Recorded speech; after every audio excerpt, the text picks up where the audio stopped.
For interviews on educational technology and for a list of our educational technology workshops, please visit www.edtechlive.com. And for discounted Dell computers, please visit our sponsor, www.k12computers.com. Hi, this is Steve Hargadon, and it is Tuesday, April 17th, 2007. And welcome to EdTech Live. Today my guest is Eric Langhorst, who is a junior high teacher, history teacher in Liberty, Missouri. How are you, Eric? Good. How are you doing? I'm fine. Thanks for being on the show. Oh, no problem. So, if you would, could you give a little bit of your background and maybe what brought you to your use of podcasting in the classroom? Okay. Well, I'm an 8th grade American history teacher in Liberty, Missouri. It's a suburb just outside of Kansas City. And this is my 13th year in the classroom, my 6th year here in the Liberty School District. And I discovered podcasting, I'm trying to think now, 3 years ago, I believe. I began listening to David Warlick's podcast. I had seen Mr. Warlick at several conferences and then found on his webpage that you could actually listen to him talking about some of the conferences he went to and some of the topics he was thinking about. And so I thought that was pretty interesting that I could listen to somebody that, you know, I can't obviously follow around the country or follow around the world, and I can bring him right into my my own basement. And then I started experimenting a little bit with buying an MP3 player, and I bought an MP3 player in the summer of 2005 and thought, hey, this is kind of cool. I'm going to try and record something. And I started a podcast called Speaking of History, which is mainly for teachers and people that like history, kind of an eclectic topic list. I'll talk about projects we're doing in class, or I'll talk about a museum that I went to or a book that I just read. So I started using that I started doing that in 2005, and then gradually began to think of ways that I could use podcasting in the classroom. And that's when I came up with the StudyCast that I use with my students today. So describe what that is. You call it a StudyCast. Well, 2 years ago I started recording little audio reviews for upcoming tests. So I'd sit down and talk about some of the major points that my students needed to know for the test. And typically it takes about 15, 20 minutes or so. And I record that on my computer, and then I just put it as an MP3 file on my classroom site as a link. And then I also put it on a blog just to create the RSS feed so that iTunes will pick it up so that my students can also download it off of iTunes. And it's been really effective. I mean, the parents have made a lot of positive comments about it. We found that we have students that have reading disabilities, for example. They can listen to it multiple times if they want to. I have some students that will listen to it while they're doing chores at home or they're walking the dog, different things like that.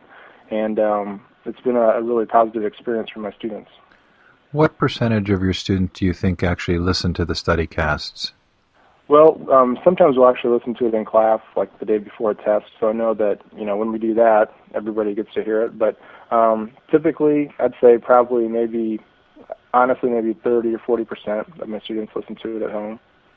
Do most of them have MP3 players or iPods? Yeah, it's kind of funny. It kind of goes in ebbs and flows. Like last year, we saw a big increase after Christmas, and then we saw another big increase in MP3 players after Christmas this year. I have always had the policy that if a student doesn't have internet access at home or an MP3 player, that I can burn the StudyCast to a CD for them and then give them the CD, and they can listen to it at home on a CD player. And I used to have about 5 or 6 students that would request those, and I'm currently down to none. So all my students are either listening to it on their MP3 players or they're listening to it on the internet connection at home. I did a survey last year at the end of the year, and I'm trying to remember the exact numbers of iPods. There are actually a lot more other brands of MP3 players than iPods, because now you can get an MP3 player for about $50 to $60 really. So we've seen quite a few more students have them. And our school is a little bit, I don't know if it's completely unique, but we have a pretty open policy as far as allowing MP3 players in our building. We have a policy that it's up to the individual teacher if they want to allow MP3 players or not in the classroom. And so, for example, we have quite a few teachers that will allow students when they're doing individual work to listen to their MP3 players through their iPods. So, for example, after they introduce a math concept, if they have time to work on their homework in class, they'll allow the student to listen to their MP3 player. And we found that some students, it's a great motivational tool, because if they're not on task, you can take that carrot away from them. And it's also eliminated a lot of talking when people are working. If they want to listen to their MP3 player and they're still working, it doesn't really interfere with the person next to them. So I think for that reason, a lot of students probably ask for an MP3 player also for Christmas because they know they could use it a little bit more in school. So I'm definitely an auditory learner, and I have a little creative MP3 player that actually plugs in directly to USB. Mm-hmm. But do you have some students for whom it doesn't help them learn? Well, it's one of those things where I try to make it available as an option, but it's not something that's mandatory. So, it's not to the point where I'm saying, hey, you have to go home and listen to this, audio recording. I try to, with all the tools that we're using in the classroom, I try and make them be extensions of the classroom and optional things that can help. I don't have a one-on-one ratio in my classroom for computers, so I can't guarantee that every one of my students has internet at home or has a laptop. So things like the StudyCast or some of the projects we do that are kind of Web 2.0 based, I try and make those things that are like optional extensions. So if you are an auditory learner, that'll help you out. But if it's something that you don't want to use or you just don't feel comfortable with for some reason, you don't have to use it to succeed in my classroom. Do you find that any of the parents are listening? Yeah, I have quite a few parents at parent-teacher conferences that comment that, oh yeah, we love the StudyCast. We listen to it with with my son or with my daughter. Some parents actually have said that it helps them, sit down and help quiz their students on what they need to know. And I do give my students a paper copy, kind of we call it a study guide. So it has like some major concepts and terms or things like that they need to know. And so that's kind of a physical thing that they can hold in their hand and then listen to the StudyCast as well. So you are kind of looking at something while you're listening to the review. So I listened to your interview with Tom Wheeler on the untold story of Abraham Lincoln using the telegraph to win the Civil War, which I really enjoyed, by the way. Oh, thanks. But that's certainly not a StudyCast. So right. What are you doing there?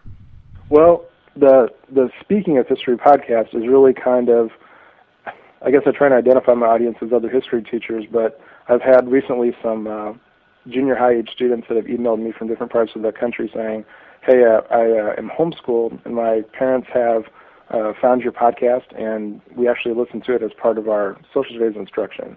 Or I know that I've had one mother in California that emailed me and said that she listens to it while she walks around and she just likes to hear the different topics we're talking about relating to history. So I think that's one of the cool things about having a podcast is you're really the one that can create what the content is. So for example, lately I've been doing a lot of interviews with authors of books that I've read.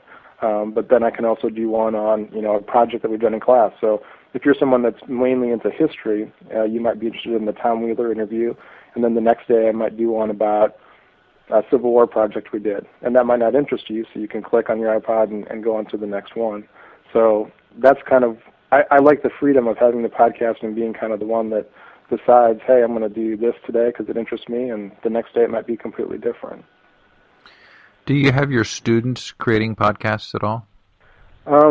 We've done a little bit. I've had my students use Audacity for various things. We did a project recently, for example, where we had to create a 30-second Abraham Lincoln ad for the 1860 election, and they did it using Photo Story 3 and digital still images. But then they had to do a voiceover, and so they created some like background music. Then they did some speaking over that music, and so they created that in Audacity and then brought it into the Photo Story 3 application. So I mean, they've used Audacity a little bit. I haven't done a lot of podcasting where students are actually creating the podcast. Some of the things that I've done, I've actually recorded students and then just edited it myself to put it into a podcast. Last year we had some students that did a dramatic reading of a poem about the Underground Railroad, and they did it for a speech contest. And so we went ahead and recorded that in class and then put that up as a podcast, for example. So the students were actually reading and creating the content, but I was actually doing the editing on it. But that's something that we'd like to get into a little bit more. I just recently got my principals this year to do a podcast, and so I've got my two principals in the building recording, and then I kind of just polish it up a little bit in Audacity and then publish it on our school website as a principal podcast. One of the themes that I've been kind of tracking is the sort of personal learning renaissance that takes place for educators and others who get involved in Web 2.0 without even thinking yet of the students. And I've noticed that teachers and administrators kind of get reinvigorated about learning when they become involved in the tools of Web 2.0. Have your experiences been the same? Oh, definitely. I mean, with the whole aspect of blogging and podcasting, my personal development as far as my content and just education theory in general has increased, because now I can have conversations with people that, I probably would have never met, or maybe if I did meet at a conference, I might have met for 5 minutes or 10 minutes. I'm constantly having discussions with other people that have either very, very similar interests to mine or are asking the same questions that I am. So I've found the whole Web 2.0, concept to be extremely, I guess you said invigorating, and I guess I'd agree with that. I know, like Will Richardson talks about, he learned more in blogging over the last couple of years than he learned in all of his formal education. And I would totally agree with that. And I talked to Tom Wheeler about a book that he wrote last weekend in my basement and recorded it, and, you listened to it.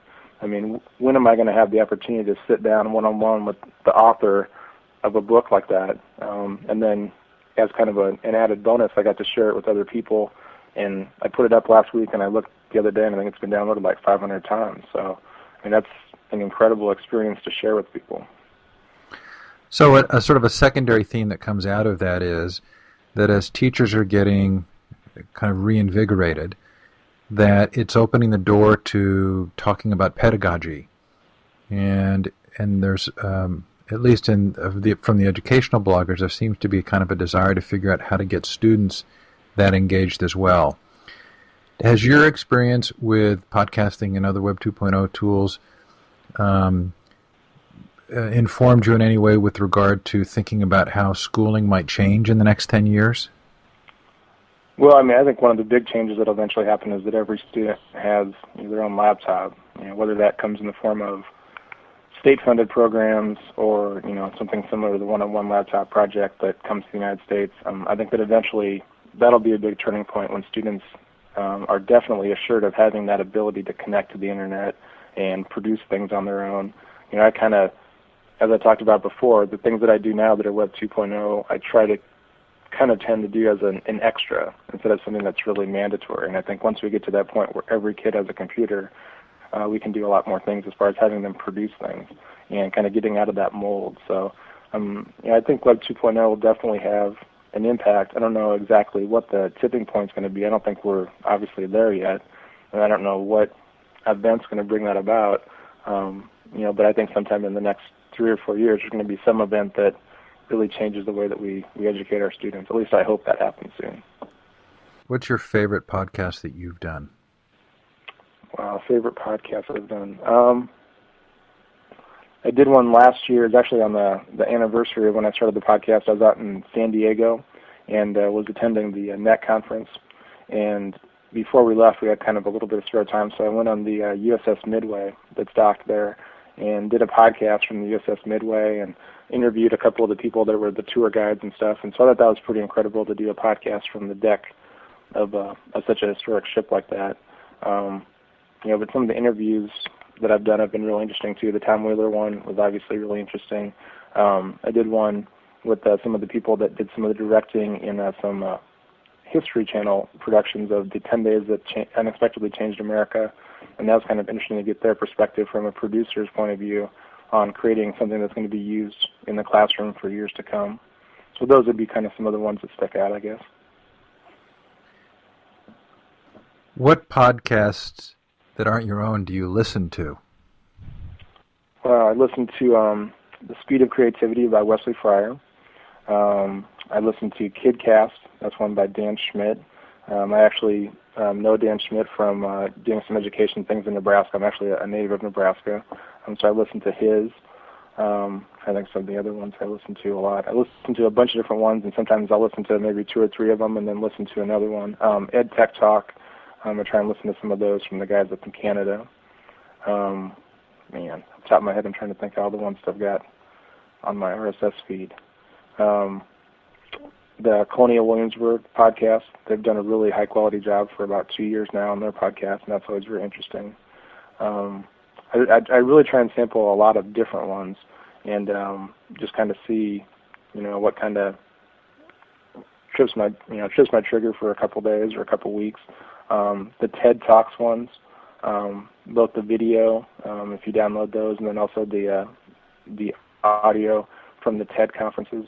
Those are really good because, again, those are a lot of different topics and very interesting people, very unique, creative people. Are there other Web 2.0 tools that you're a particular fan of? Yes, I teach a grad class on using technology in the classroom, and actually this next week we're doing Google Week. And so we're talking about some of the applications that Google has. And one of the things I'm going to try and do a lot of this summer is play around with Google Earth and try and do some different things with that and incorporate that, obviously, in my history class. But we've also seen some really creative applications where you can use it with literature class if you're trying to map out where events happened in a story. For example, I saw one really good example of on the Grapes of Wrath where you can actually create one of the tours. You can actually put in video at different places and talk about some of the places that are mentioned in the book. So I want to really get into Google Earth some more. I think that a great application that I don't hear a lot of people talking about, and I don't specifically use a lot right now, but I'd like to, is Google Documents, where students can do collaborative work online, and you don't have to worry about bringing your flash drive home and saving stuff to an external file or anything. You can do all your work online, and you can have people come in and edit it and share it. I think that has a lot of potential as well. So those are two things I'm going to try and experiment a little bit more over the summertime. I have to say I'm a particular fan of Google Docs. Yeah. I've used it with my own daughter, who is in a History Day competition, and she, at least here in California, so she made it to the California State Finals for 8th grade this year, and she had to finish the project when she was out of town. Wow. And she and I were apart. And so we used the Google Doc while we were on the phone together to map out everything that needed to be done. And then I could put notes in there, and then she could check off when she had finished each thing that needed to be accomplished. And it was so nice not to have to be emailing back and forth, but just to have one place to keep track of all of that. There's an instructor at UNLV, Christy Keeler, and we co-authored an article that we have submitted for publication about using technology in the social studies classroom. And so she's out in Las Vegas, and I'm here in Missouri, and we actually worked together over the course of 3 or 4 days. And she wrote part of the article, and then I'd edit it a little bit, and then I'd add a paragraph, and she'd edit it. And it was just incredible. You can go on and see what's recently been edited, and you can make comments to each other. You can ask other people to view it. I mean, there's so many options there. So one of the things that I've wondered might happen for an educator would be that they might feel a little awkward about kind of putting themselves out there, whether it's a blog or a podcast, because I'm not an educator, but I'm imagining that if you spend years and years in a calling or a job that requires that you be critical of other people's work, do you feel pressure that you're going to make a mistake or someone's going to think less of you because you haven't been as eloquent as you might want to be? Yeah, I mean, I've thought of that. I mean, for example, I don't record all my lectures in class or anything, but if I did, that'd be something that I would be concerned about because, what if I missaid something and then, possibly 2% of my lecture is seen as being incorrect and then it might taint everything else that I said. So, I mean, to a certain extent, I think that you are kind of putting yourself out there, but I think that also, just like when a student is going to put something on a blog or they're going to turn something in that's going to be seen by multiple eyes, they're going to be more conscientious about what they put down, and I have to be more conscientious about what I put out there on the internet. So, I try and be as accurate as possible. Obviously, I'm sure that there's probably mistakes in a podcast here and there where I talk about something that's incorrect, but I think that any time that you put something on the web, you're going to have that, and it's not just a web environment. I mean, just in what people write, whether it be a paper or an article or whatever. Obviously it's multiplied when it gets out there on the web, but I think you're going to have those errors, no matter what you do. I'd much rather have that conversation and possibly have somebody say, hey, maybe you could, add this, or maybe you need to research this a little bit more, than not have the conversation in the first place. Have you found that there's been a better way or a particularly good way to help educators get into the world of Web 2.0? I think one of the biggest things is just having the time available to play with these tools. I mean, if you come in and do a 20-minute workshop on using Audacity to create a podcast and then just leave it at that and, go on your way, unless people can really dig in and start using it themselves, they're never going to get to that step where they want to invest the time to actually do it for the first time for a class or, do it for a lecture. So I think the main thing is just giving people the time. The graduate class that I mentioned earlier, we have it's a night class, so it meets from like 5 to 9:30, and so we have the time to actually introduce different applications and then kind of give people the time to play with them and ask questions, and that's really been beneficial because I think so much of what we do with computers is, hey, here's a 20-minute in-service, and then see ya, go work on it on your own or find time at home to work on it, and that model just doesn't work. Let's make sure people know what your websites are. Okay. My podcast is Speaking of History, and that's at www.speakingofhistory.blogspot.com. And if you want to come to my classroom webpage, probably the easiest thing to do is go to the Speaking of History site that I just mentioned, and on the blog roll on the right-hand side, one of the top links says, I think it's Mr. L's classroom or Mr. Langhorst's virtual classroom. Yes, yeah, just click on that, and that'll take you to our classroom page. And we're kind of undergoing a change in that because our district is moving to Blackboard, and so I'm going to keep that site up, but it's going to kind of gradually migrate a lot of the content over to a Blackboard site this spring and later this summer. But I'll still have that web presence and have some stuff up for people at the website. If there was one piece of advice you'd give educators who are thinking about Web 2.0, what would it be? Don't be afraid to jump in and play with it. I think that people get really intimidated by a blog or a podcast, and I think we're getting into the realm where people at least know what those terms are, so they're not automatically scared of them. But jump in and just start small and just start using them, and ask your students how you can help them be better students. And I'm constantly trying to ask my students, hey, what's the best way for me to put content up so that you can get it? Does it help if I put it up as a PDF file on our website? Or, would it be easier if I just mailed you a copy of the notes that we just did? And, things like that. And ask your students how they access information normally and then implement those tools. Eric, it sounds like you're doing a great job. Well, I try. I try to make it interesting, and history is a great subject to teach, and I'm just trying to kind of put a technology twist on it. So, thank you so much. Thanks, Steve.